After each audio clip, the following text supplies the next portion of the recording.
Buenas tardes a todos. Tenga la fineza de ponerse de pie, por favor. Vamos a leer la palabra, a orar. Padre, muchas gracias por esta noche, por darnos sabiduría para estudiar tu palabra. Por favor, ábrenos el entendimiento. Gracias por el pueblo que ya vino, por el que viene en camino. Guárdalos y tráelos en paz.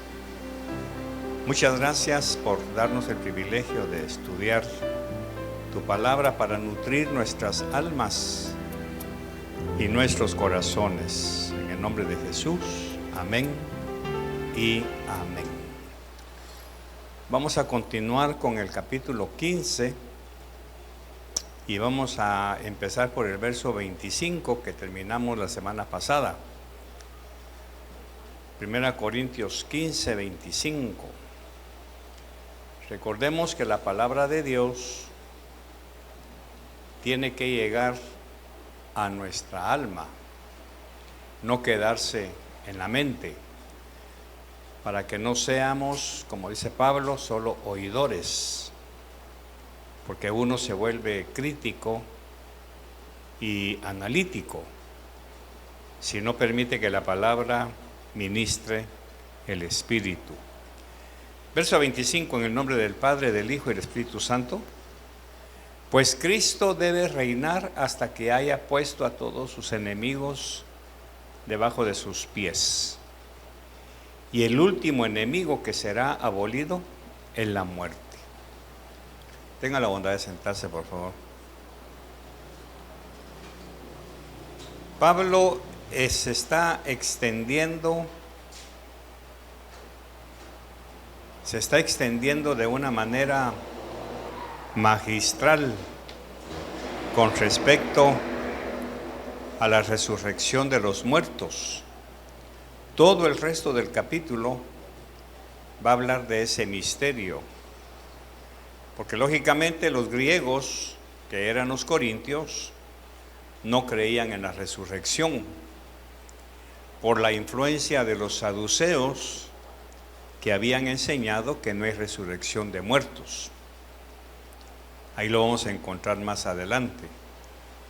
Entonces, lógicamente, cuando Pablo llega a Corinto y se da cuenta de que ellos recibían ese tipo de enseñanzas equivocadas, es que se expande bastante para poder enseñar cada punto y usa ejemplos no solamente prácticos, sino conocidos de esta gente. En el verso 27 dice: porque Dios ha puesto todo en sujeción bajo sus pies. Quiere decir que el Padre le ha dado a Jesús el privilegio de que todo esté sujeto a Él. Todo esté sujeto a Él. Pero cuando dice que todas las cosas le están sujetas, es evidente que se exceptúa aquel que ha sometido a Él todas las cosas. Quiere decir que el Padre no se va a sujetar al Hijo. Sería algo antinatural. Esto porque algunas enseñanzas se estaban infiltrando en la iglesia, que ya empezaba a formar parte o a formar cuerpo. Algunas enseñanzas en que el Padre y el Hijo eran dos dioses, y eso Pablo lo desmiente totalmente. Por eso dice: entonces cuando haya sido sometido a Él todo, entonces también el Hijo mismo se sujetará. Ahí con eso está botando el concepto de que eran dos dioses. A eso se le llama el dualismo, que hasta el día de hoy sigue afectando a algunos grupos de cristianos que se han dividido por esta creencia de que hay dos dioses, el Padre y el Hijo. Verso 29. De no ser así, ¿qué harán los que se bautizan por los muertos? Aquí Pablo está botando desde ya un concepto que había en aquel tiempo, un concepto griego, de que si alguien moría sin bautizarse, cristianos, alguien se podía bautizar en su lugar. Pero Pablo no está autorizando eso, solamente lo está trayendo a memoria porque en ese tiempo era común encontrar gente que se bautizaba por los muertos. Entonces toma el ejemplo, no dándole el aval, sino solamente el ejemplo. ¿Qué harán los que se bautizan por los muertos? Esto, lógicamente, para botar la doctrina saducea de que no había resurrección. Porque si no hay resurrección, ¿para qué bautizarse por los muertos? Que es lo que hasta la fecha hacen ellos. Verso 30. Bueno, y luego dice, si de alguna manera, si de ninguna manera los muertos resucitan, ¿por qué pues entonces se bautizan por ellos? Y también, ¿por qué estamos en peligro a toda hora? Aquí porque Pablo está recordando las veces que ha estado a punto de ser muerto por las intrigas que habían contra él, los romanos, los mismos cristianos, los fariseos que querían matarlo. Dice, ¿por qué estamos en peligro a toda hora? Os aseguro, hermanos, por la satisfacción que siento por vosotros en Cristo Jesús, nuestro Señor, que cada día estoy en peligro de muerte. Aquí nos está contando su testimonio de que constantemente Pablo estaba siendo perseguido. Y podemos ir a Romanos capítulo 8, verso 36. Lo vamos a ver ahí, por favor. Romanos 8:36. A ver si nos ayuda Josué. Si no, se lo voy a leer yo. Por causa tuya somos puestos a muerte todo el día. Somos considerados como ovejas para el matadero. Por causa tuya somos puestos a muerte. Y Pablo lo vivió. Recordemos que Pablo era perseguido constantemente. Él lo dice en una parte de su testimonio. Era perseguido por los de su familia, que eran los judíos, los fariseos, los sacerdotes. Verso 32. Si por motivos humanos, o sea, si por cuestiones de mensaje, de prédica, luché contra fieras en Éfeso, nunca vamos a encontrar un texto que nos indique que Pablo luchó contra fieras bajo nuestro concepto, que no eran leones ni tigres, tomando el ejemplo del circo romano. Cuando él dice contra fieras, está hablando contra personas que parecían fieras, que parecían animales salvajes que se querían ensañar contra él. Veamos 2 Corintios capítulo 1, acerca de nuestra aflicción sufrida en Asia, porque fuimos abrumados sobremanera, más allá de nuestras fuerzas, de modo que hasta perdimos la esperanza de salir con vida. Ahí podemos ver que cuando él habla de que luchó con fieras en Éfeso, está hablando cuando fue a Asia. Recuerde que Éfeso es parte de Asia, y ahí fue perseguido de una forma como que hubieran sido fieras las personas que lo atacaban.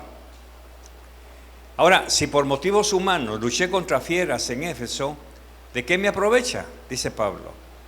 Si los muertos nos resucitan, comamos y bebamos, que mañana moriremos.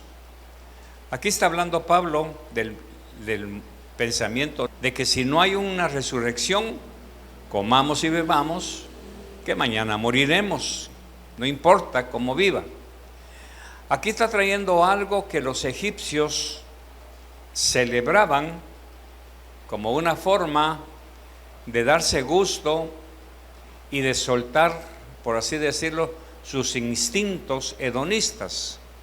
Cuenta la historia que los egipcios, después de unas grandes comilonas, agarraban un féretro vacío y lo paseaban en el comedor, donde habían estado comiendo todos, en unas bacanales tremendas. como un mensaje: ya comimos, ¿qué nos queda ahora? Morir. Esa es la figura que Pablo está usando aquí. Si los muertos no resucitan, comamos y bebamos, que vamos a morir. Ellos conocían perfectamente esa costumbre egipcia, porque era un país en donde todavía las tradiciones corrían de boca en boca. Verso 33: no os dejéis engañar, las malas compañías corrompen las buenas costumbres. Aquí Pablo se está refiriendo a que los corintios les gustaba platicar mucho con gnósticos, con filósofos, y ellos les estaban contaminando su fe, haciéndoles creer que no había resurrección, que había que disfrutar la vida, porque después de esta vida ya no quedaba más que la muerte. Eso se debía a que habían estado compartiendo el tiempo con personas que creían todo lo contrario. Y eso lógicamente se aplica a nuestro tiempo. Si nosotros tenemos mucha relación con personas que no son cristianas, que no creen lo mismo que nosotros, corremos el peligro que nos arrastren. Aquí es donde nosotros, como pastores, a veces somos celosos de con quién andan ustedes, y nuestro deber, nuestra obligación es cuidarlos.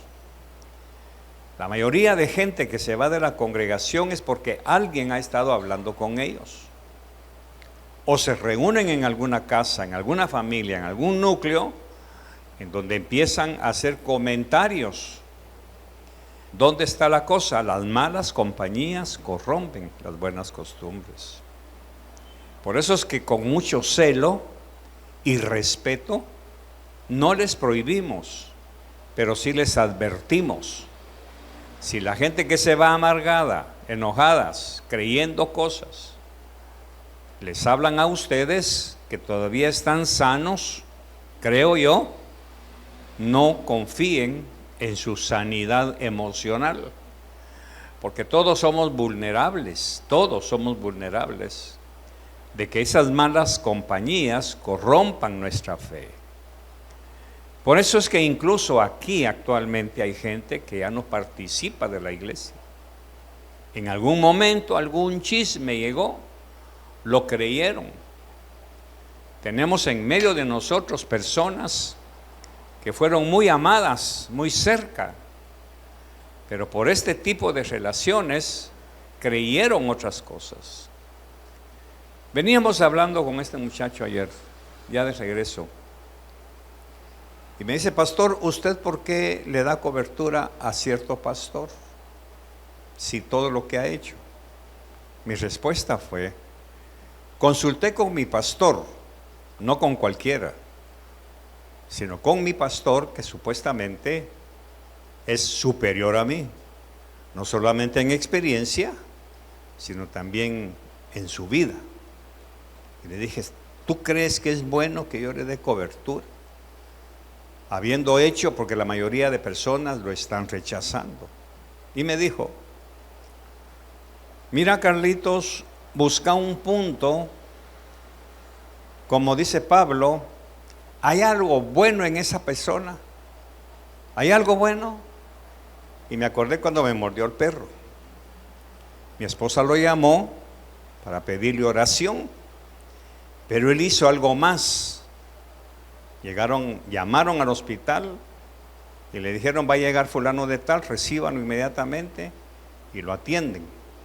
Entonces mi esposa, con esa confianza, me llevó al hospital. Al ratito, como a las 6:30 de la mañana, porque eso fue tempranísimo, apareció él con su esposa y cancelaron toda la cuenta del hospital. Cuando mi pastor me pregunta: ¿hay algo bueno en esa persona, a pesar de todo lo malo que tú dices que ha hecho? Pues sí, fíjate que esto, y agárrate de eso para no abandonarlo. Pablo dice: ¿hay algo bueno, digno de ser mencionado? En eso piensen. Lamentablemente la iglesia de Cristo, y no solo la nuestra, sino muchas iglesias, Se olvidan de lo bueno que los pastores han podido haber hecho en alguna ocasión. Humanamente hablando, el pastor puede ser un monstruo en algún momento. Puede ser reactivo, ingrato, duro, qué sé yo. Pero ha hecho algo bueno por usted. ¿Ha hecho algo bueno? De eso agárrese para no desechar. No hablo de nosotros, hablo de cualquier persona. Porque la mayoría de gente que se va es porque se reúnen, escuchan cosas ajenas y se olvidan del bien que pudieron haber recibido. Y eso hace que la iglesia se convierta en un caldo de cultivo. Por eso se les advierte, van a empezar a llamar. Y lo primero que le van a decir es, ¿y usted sigue ahí? Como diciendo, pregúnteme por qué. Entonces, en ese momento, tenemos que ser valientes. Como yo me muevo en un ambiente pastoral de otros niveles, me llegan informes. Pero la pregunta que yo hago es, ¿hay algo bueno en esa persona? ¿Hay algo bueno en ese hombre? Sí, como en usted, como en ustedes. En ustedes hay cosas buenas. Nos han ayudado. En momentos críticos el Señor los ha usado. ¿Por qué desecharlos solo cuando cometen un error? ¿Por qué hacerlos a un lado solo porque de repente ya no hacen las cosas como nosotros creemos que deben hacerse? Cuando uno llega a la madurez de Cristo, es eso lo que tiene que vivir. Por eso es doloroso que la iglesia, por cualquier cosita, le da la espalda a sus líderes. Dejan sus privilegios y quiere que le diga algo. Un privilegio es un honor que se le da a usted de parte de Dios. Tenga la bondad por lo menos de dar gracias el tiempo que se le dio privilegio. Tenga la cortesía por lo menos de decir, mire, gracias por el tiempo que me dieron privilegio. Porque no es obligación. Un privilegio no es un deber. Es una honra que Dios nos da. Y no hemos aprendido a ser agradecidos con el privilegio. Con las personas que nos han honrado. Entonces yo le insto a usted para que cambie ese paradigma de que usted es merecedor. Cuando se cambie la oficialidad y ya no tenga privilegio por cualquier motivo, por descanso, por lo que sea, acérquese a su líder y dígale gracias. Mi costumbre es que cuando voy a predicar a alguna iglesia fuera de nuestra cobertura, al terminar el mensaje y salir de ahí, antes le digo al pastor, gracias por haberme prestado su púlpito. Gracias, porque me honró poniéndome su púlpito para que yo predique la palabra. Son principios de ética cristiana que Pablo nos enseña en sus cartas. Por ejemplo, le voy a contar mi disciplina. Antes de hablar ante un oficial, ¿qué es lo que tú hacías cuando eras soldado? ¿Llegabas con el oficial y le hablabas? ¿Por qué? ¿Por qué, Bernal? Era superior. Con su permiso, mi coronel, si él era teniente, iba con un grado superior. Con su permiso, ¿puedo hablar? Y el otro obligadamente nos tenía que decir sí. ¿De qué se trata? O sencillamente que se espere. Esa disciplina me quedó grabada. Entonces, cuando yo voy a otra iglesia, lo primero que le digo al pastor de esa iglesia, aunque está bajo mi cobertura, ¿qué le digo, pajarito? Con su permiso, pastor, voy a usar su púlpito. que este no es mío, es de Él. Con eso me estoy asegurando que me dé su permiso, su cobertura, aunque yo sea su cobertura. ¿Dónde lo aprendimos? En el ejército. Y como la Biblia usa lenguaje militar en muchas cosas, ahí es en donde los civiles se vuelven maleducados, porque perdemos de vista la disciplina. No sé por qué estoy hablando de esto, pero aquí está. Las malas compañías corrompen las buenas costumbres. Tenemos que ser tan educados que cuando alguien nos invita a predicar en algún lugar, solicitarle su permiso para usar su púlpito, para pedirle cobertura.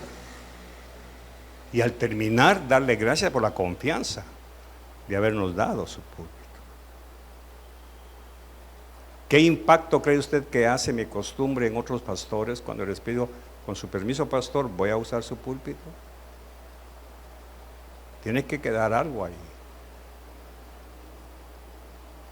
Porque son principios universales. Entonces Pablo le está diciendo, no se dejen engañar. Las malas compañías corrompen las buenas costumbres. ¿Con quién se ha juntado usted para no responder a un privilegio o no dar gracias por el privilegio? Si es un honor que se le da a alguien. ¿Por qué? Porque usted está sentado. En cuanto Dios le da un privilegio, automáticamente usted sube de nivel. La congregación lo ve a otro nivel.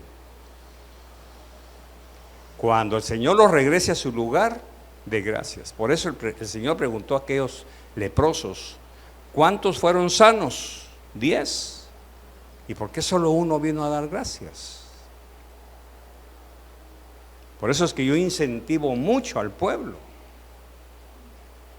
que la gente más educada en esos niveles tiene que ser el cristiano. Pero ¿qué sucede? Todo lo contrario. Todo lo contrario. Verso 34. Sed sobrios como conviene y dejad de pecar, porque algunos no tienen conocimiento de Dios. Algunos no tienen conocimiento de Dios. Está hablando de cristianos que no conocen a Dios. ¿No le parece que es una ironía que alguien que ha dicho que es cristiano no conozca a Dios? Por eso dice, para vergüenza vuestra lo digo. O sea, se los digo para que tengan vergüenza. ¿Cómo es posible que haya en la iglesia gente que está pecando? Ahora, ¿en qué está pecando? En el verso 33. Veamos verso 33, Josué, sígueme el paso. No dejéis engañar, las malas compañías corrompen las buenas costumbres. Sed sobrios y dejen de pecar. ¿Dónde está el pecado? Que esas malas compañías están corrompiendo su fe. Verso 35. Pero alguno dirá, ¿cómo resucitan los muertos? O sea que hay dudas. ¿Cómo resucitan? ¿Y con qué clase de cuerpo vienen? 36, hay un reclamo necio. Necio. Porque por lógica, lo que tú siembras no llega a tener vida si antes no muere. Ahora Pablo se va a dedicar a dar una cátedra de la resurrección, figurando el grano. Lo que tú siembras no llega a tener vida si antes no muere. Verso 37. Y lo que siembras, no siembras el cuerpo que nacerá, sino el grano desnudo, quizás de trigo o de alguna otra especie. ¿Qué está diciendo? Lo que tú siembras no es una mata de trigo. Tú siembras un grano. Y ese grano, al caer a tierra, tiene que morir y va a producir la mata de trigo. Es lo que Pablo está enseñando. Para nosotros que no somos un país agrícola 100%, pues no nos cae mucho el sentido, pero aquí estamos hablando de un pueblo agrícola que vivían de la siembra. Pero para traerlo a nuestro contexto, usted no siembra una mazorca de maíz, ¿verdad que no? Usted siembra un grano de maíz. ¿Y qué produce ese grano? Produce la mazorca. Eso es lo que está hablando Pablo con respecto a la resurrección. Usted siembra un cuerpo muerto. ¿Y qué va a producir cuando resucite? Pues un cuerpo vivo. Así como el grano de maíz muere para resucitar en una mazorca, así el cuerpo humano va a suceder. Por eso dice, y lo que siembras, no siembras el cuerpo que nacerá, o sea, glorificado, sino el grano desnudo, quizás de trigo o de alguna otra especie. Pero Dios le da un cuerpo como Él quiso. Le dio un cuerpo al trigo, le da un cuerpo a la cebada, le da todo lo que ellos sembraban en aquel tiempo. Pero Dios le da un cuerpo como Él quiso y a cada semilla su propio cuerpo. Así que a la semilla de maíz le da un cuerpo de maíz, a la semilla de trigo, a la semilla de cebada, hablando de este tiempo. Entonces viene Pablo, toma ese ejemplo y nos habla en el verso 40. No, verso 39, perdón. No toda carne es la misma carne, sino que una es la de los hombres, otra la de las bestias, y otra de las aves, y otra la de los peces. O sea, cada animal tiene su propia composición de carne. No toda carne es la misma. Hablando del entierro, de lo que se siembra. Usted entierra un perro, no le va a producir un pájaro, suponiendo que resucite un chucho, cosa que no es posible. Pero hablando Pablo de las diferentes clases de carnes. Verso 40, hay asimismo cuerpos celestiales y cuerpos terrestres, pero la gloria del celestial es una y la del terrestre es otra. Ok. Hay cuerpos celestiales. Fíjese que Pablo primero empieza, porque está hablando todo esto de la resurrección de muertos. Asimismo hay cuerpos celestiales. Empieza hablando de lo celestial, cuando va a resucitar. Por ejemplo, cuando mi mamá resucite, no va a resucitar con el cuerpo que le enterramos. Ahí lo vamos a ver más adelante. Pero Dios la va a hacer resucitar con cuerpo celestial. ¿Qué enterramos cuando murió? Cuerpo terrestre. ¿Qué va a resucitar? Cuerpo celestial. Es lo que Pablo está diciendo aquí. Verso 41. Hay una gloria del sol y otra gloria de la luna y otra gloria de las estrellas. Pues una estrella es distinta de otra estrella en gloria. Aquí está hablando de diferentes clases de personas. Hay personas que van a resucitar en gloria, otras van a resucitar con menos gloria, pero todas van a resucitar. Así es también la resurrección de los muertos. Verso 42. Se siembra un cuerpo corruptible, se resucita un cuerpo incorruptible. Esto no es muy agradable. ¿Qué es lo que se siembra?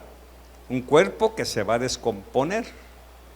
Lo voy a hablar en términos crueles, si me permite. Es un cuerpo que se va a podrir. Si nosotros viéramos cómo se va descomponiendo el cuerpo, sería algo espantoso, algo horrible. Ahora dice Pablo, ¿cómo es posible que se va a enterrar, se va a sembrar un cuerpo corrupto y se va a resucitar un cuerpo incorruptible?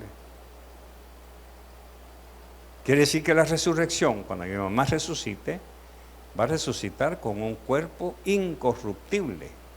No va a haber muestra de imperfección ni de mal olor, porque es Dios quien va a resucitar con un cuerpo incorruptible. Esa es la esperanza de la resurrección. Verso 43.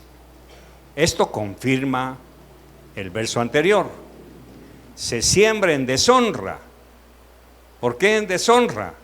Porque es un cuerpo que se va a descomponer.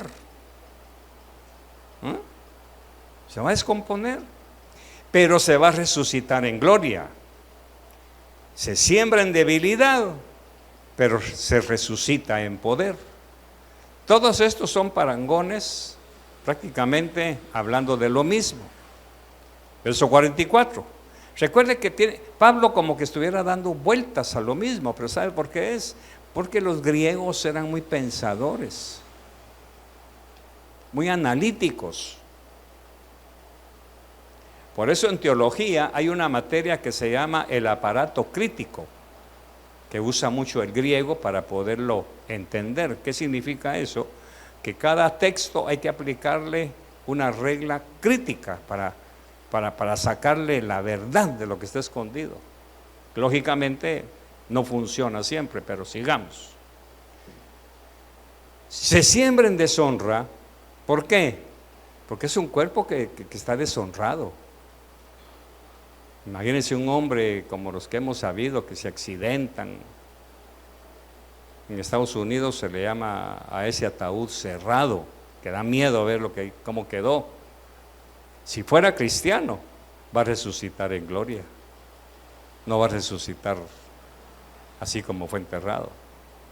Se siembra en debilidad, se resucita en poder. 44. Se siembra un cuerpo natural, se resucita un cuerpo espiritual. Si hay un cuerpo natural, hay también un cuerpo espiritual, lo mismo. O sea, se está sembrando un cuerpo, se entierra, se sembró a la tierra. Por eso es que los entierros no son entierros para nosotros. Es una siembra.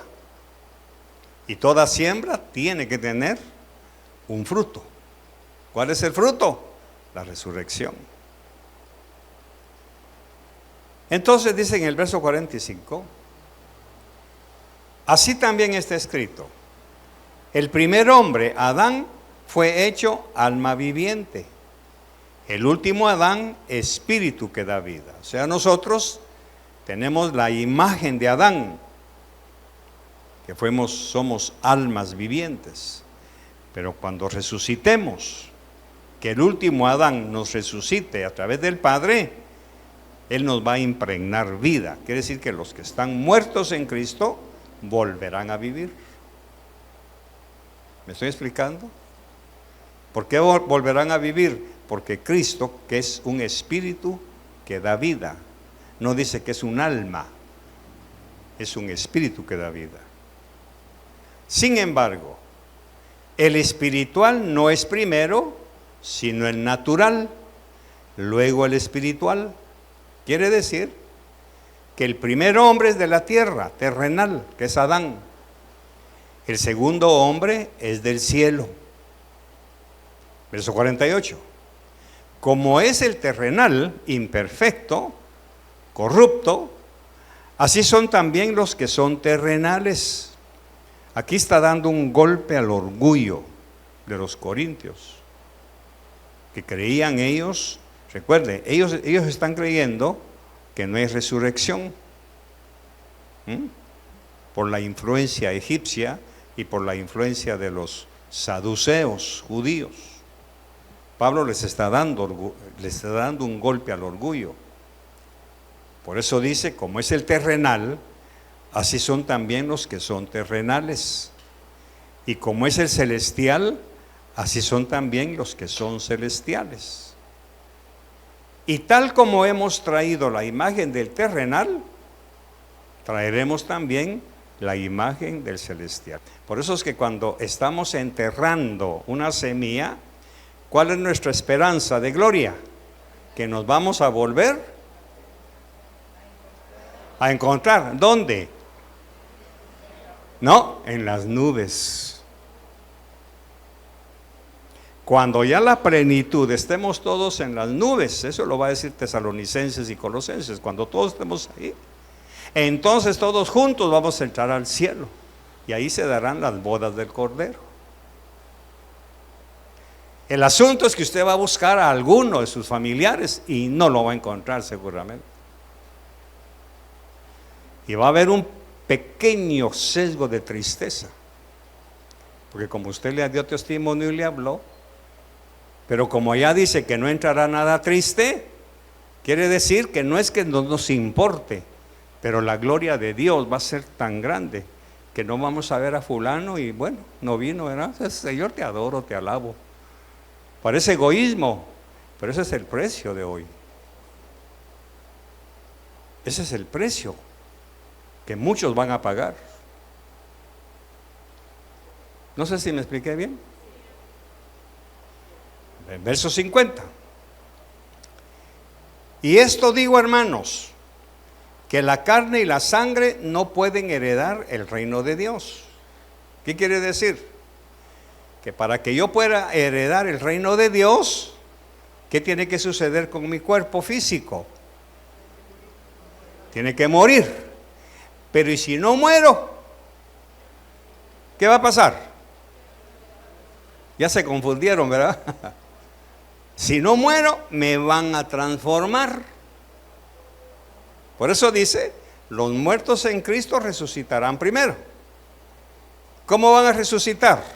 ¿Como fueron enterrados? No, van a resucitar con cuerpo glorificado. Luego nosotros, dice Pablo, los que quedamos, seremos levantados y en un abrir y cerrar de ojos seremos transformados, ya no hay sangre. Por eso dice, la carne y la sangre no pueden heredar. Nuevamente votando los sofismas griegos de que alguien iba, bueno, vamos a irnos a Egipto. ¿Cómo enterraban a los faraones? Con todos sus cachivaches, ¿va? Entonces Pablo está diciendo, no, los faraones se murieron y se acabaron, porque la carne y la sangre no pueden heredar el reino de Dios. Y entonces la pregunta que surge ahí es, ¿y entonces cómo vamos a hacer? Que en el momento en que los muertos en Cristo resuciten, luego nosotros, los que hayamos quedado, seremos levantados a las nubes y transformados juntamente como ellos. Ya no va a haber este cuerpo, ya no va a estar. Entonces, ¿qué va a pasar con mi cuerpo? Este cuerpo, ¿qué va a pasar? Si estuviera vivo, cuando venga Cristo, ¿qué va a pasar? Transformado. ¿Qué va a pasar con mi cuerpo interior? Transformado. No va a haber sangre. Voy a tomarme un pequeño libertad. Si fuéramos a la tumba de mi mamá y tratáramos de sacarle sangre para un ADN, ¿lo lograremos, doctora? No, no hay. Ya está, ya se acabó. Porque si no, Pablo no diría, la sangre no heredaría. Entonces dice, y esto digo, hermanos, que la carne y la sangre no pueden heredar el reino de Dios. Ni lo que se corrompe hereda lo incorruptible. ¿Qué es lo que se corrompe? El cuerpo. No puede heredar lo incorruptible, hay que acabarlo. Verso 51. He aquí os digo un misterio, 2 puntos. No todos dormiremos, aquí está lo que estamos hablando. No dice no todos moriremos. ¿Por qué no dice no todos moriremos? Porque Pablo está hablando de grano vivo, que tiene que morir. Pero los muertos en Cristo resucitarán, quiere decir, están vivos, sus almas están vivas. El espíritu volvió a Cristo, pero el alma está viva, está dormida. Aquí es en donde se saca un misterio de que usted tenga cuidado en las noches. Porque cuando nosotros dormimos es como que estuviéramos muertos. Entonces dice, he aquí os digo un misterio. No todos dormiremos, pero todos seremos transformados. ¿Dónde vamos a ser transformados? ¿Dónde? En el cielo, en las nubes. No vamos a ser transformados en el cielo, en las nubes. Veamos 2 Corintios, capítulo 5, verso 2, por favor. A ver qué nos dice Pablo ahí. 2 Corintios, verso 2. Pues en verdad, en esta morada gemimos, anhelando ser vestidos con nuestra habitación celestial. Pues en verdad, en esta morada gemimos, anhelando ser vestidos. Por eso algunos ancianos que ya están llenos de achaques, que ya el cuerpo les duele, la artritis y todo, ¿qué es lo que gimen? Irse. Yo ya me quiero ir con el Señor. Yo ya no quiero estar aquí. Gemimos, dice. Anhelando ser vestidos con nuestra habitación celestial. Y una vez vestidos, no seremos hallados desnudos. O sea, no crea que el Señor nos va a vestir. Porque así mismo sigue diciendo el verso 4, los que estamos en esta tienda, gemimos agobiados, pues no queremos ser desvestidos, sino vestidos para que lo mortal sea absorbido por la vida. Parece un galimatías, pero está bien claro. Porque así mismo los que estamos en esta tienda, gemimos agobiados. No me diga que algún momento, seamos sinceros, la aflicción es tanta que usted ha querido mejor irse con Dios. Vamos a ver. Gracias, ya tengo un compañero.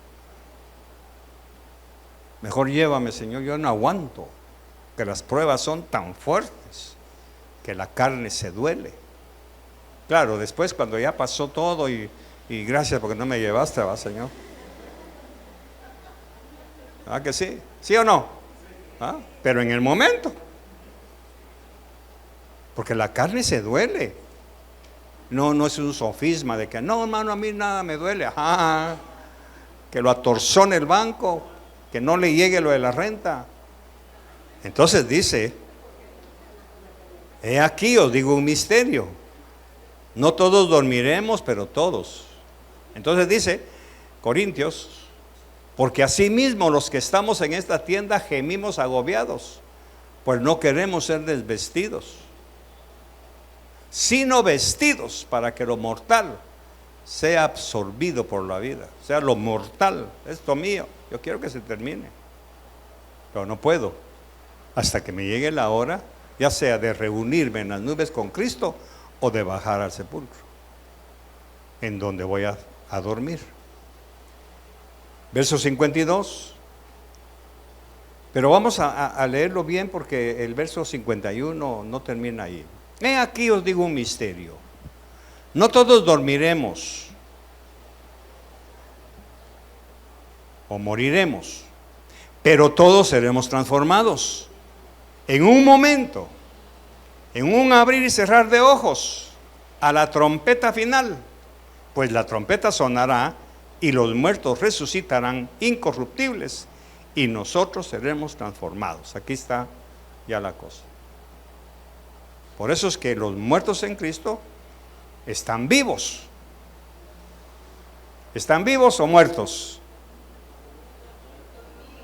No, yo quiero que usted tenga la seguridad, porque ahí está la seguridad de su familia, de su abuelita, de su abuelito, de algún hijo. Están vivos, porque son los que van a oír la trompeta en un momento, en un abrir y cerrar de ojos, a la trompeta final. O sea, cuando suene la trompeta final. ¿Qué lenguaje está usando Pablo ahí? Lenguaje militar. ¿Cómo nos hablan a nosotros en el ejército? A pura trompeta. El soldado identifica. Ya todos van con su plato al rancho. Ya llamaron al rancho. ¿Sí o no? Todo es por trompeta. ¿Ve cómo la Biblia habla lenguaje militar? Entonces los que ya están durmiendo en la tumba van a oír antes que nosotros. Porque nosotros vamos a estar ocupados en muchas cosas. Yo estudiando la Biblia, usted no sé. Qué santo, ¿verdad? Entonces vamos a necesitar que alguien, aquí nos vamos a las bodas, a la parábola de las bodas. Ahí viene el novio. Para los que ya durmieron va a ser la trompeta. Cuando ellos oigan la trompeta, van a despertar. Que es el término que usa el ejército para despertarnos, ¿va? 4 de la mañana suena la trompeta, y van todos los soldados a bañarnos, a empezar a hacer las camas y todo. Y después la trompeta para formar, y luego la trompeta para el desayuno, luego la trompeta para... todo es trompeta. Y en el cielo es igual. Por eso para mí es fácil entender esto, porque crecí con eso. Ahora imagínense la trompeta de Dios. Va a ser algo exuberante para ellos. He aquí, digo, un misterio, no todos dormiremos. En un momento, en un abrir y cerrar de ojos, a la trompeta final. Y dice Pablo, lo confirma, pues la trompeta sonará y los muertos, ¿dónde estamos? Resucitarán incorruptibles y nosotros seremos transformados. Porque es necesario que esto corruptible se vista de incorrupción y esto mortal se vista de inmortalidad. Pero cuando esto corruptible se haya vestido de incorrupción, por eso es que ese juego de palabras confunde, y esto mortal se haya vestido de inmortalidad, entonces se cumplirá la palabra que está escrita: devorada ha sido la muerte en victoria. Ahí se va a cumplir. Porque el último enemigo a vencer es la muerte. Por eso la muerte no es un amigo. La muerte es un enemigo que nos viene a afectar. Pero no sabe la muerte, que es un espíritu, no sabe que al final va a perder, que nos hizo un favor. Primero nos ahorró un montón de dolores.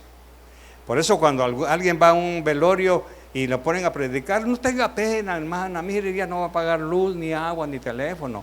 Pero como que si solo a eso se refiriera la vida. No.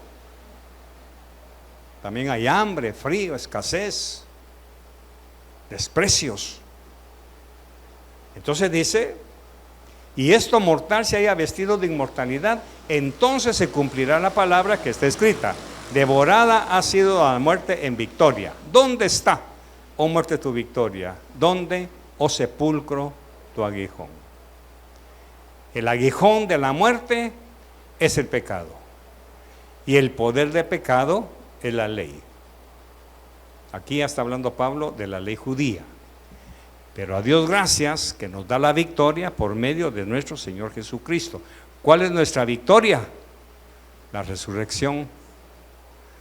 Por tanto, mis amados hermanos, estad firmes, constantes, abundando siempre en la obra del Señor, sabiendo que vuestro trabajo en el Señor no es en vano. ¿Por qué? Aquí ya vamos a entrar a lo que dice Apocalipsis, lo vamos a repetir. Por tanto, mis amados, estad firmes, constantes, abundando siempre en la obra del Señor, haciendo lo que el Señor nos pide que hagamos. Por eso hablaba de los privilegios. Todos debiéramos anhelar el privilegio de servir a Dios. Hay un axioma que dice: yo espero que cuando Cristo venga me encuentre haciendo lo que Él me ha dicho que haga. Que no me vaya a encontrar ocioso, sino que me encuentre trabajando para Él. Aquí debo decirle algo, humanamente hablando. Nos duele saber que hay gente que no le interesa servir a Dios. Duele. ¿Sabe por qué? Porque todos tenemos un servicio a Dios, todos. No estoy hablando de diaconado, ni de predicar, ni de alabanza, de servicio a Dios. Para que cuando Él venga nos encuentre, sabiendo, dice, que vuestro trabajo en el Señor no es en vano. Amén. Una hora hablando de la resurrección. que irónicamente va a ser un misterio que se va a llevar a cabo en un abrir y cerrar de ojos. Y más adelante vamos a encontrar allá por Tesalonicenses y Colosenses más explicación todavía. Porque lógicamente la resurrección de los muertos en este concepto de la iglesia primitiva era un punto muy importante, neurálgico. La pregunta que hacían: muy bien, usted me dice que acepte a Cristo porque por fe en Jesús yo voy a vivir eternamente. Sí, explíquemelo. Ahí está el asunto. Ahí está el asunto, explíquemelo. ¿Cómo va a ser eso? Porque el gnosticismo y los saduceos y los filósofos griegos habían dicho: no, usted vive y se muere y se acabó. Llega Pablo y dice: no, hay vida después de la muerte. Y entonces la pregunta es: explíqueme. ¿Y hay resurrección de muertos? Pues por eso dice eso ahí. Sí, sí hay. ¿Y cómo va a ser? Porque ese es un misterio que está rondando nuestra mente. Por eso es peligroso que muchos de nosotros vivamos un evangelio del hoy y ahora. Del hoy y ahora. Peligroso. Tenemos que pensar en el más allá. Termino. ¿Por qué? Porque pensar en el más allá me hace vivir en santidad aquí. Si no hubiera el más allá, ¿cómo viviríamos? Dice Pablo. Comamos y bebamos, que mañana moriremos. Pero no, hay una vida más allá. Y la vamos a alcanzar, y me incluyo con mucha humildad, solamente aquellos que vivamos de acuerdo a la palabra de Dios. Ahí es en donde como pastor me entristece muchos que ya enfriaron el amor a Dios, ya se enfriaron. Piense en el más allá. Y me voy a tomar un minuto. Piense en sus hijos, déjeles un legado de fidelidad a Dios, ya que usted no quiere ser fiel, que lo sean sus hijos. Amén. Cierre sus ojos. Padre, muchas gracias por tu palabra, te bendecimos. Bendecimos la ofrenda, gracias por proveer para nuestras necesidades, llévanos en paz a casa y gracias, Señor, por tu bondad. En el nombre de Jesús, amén.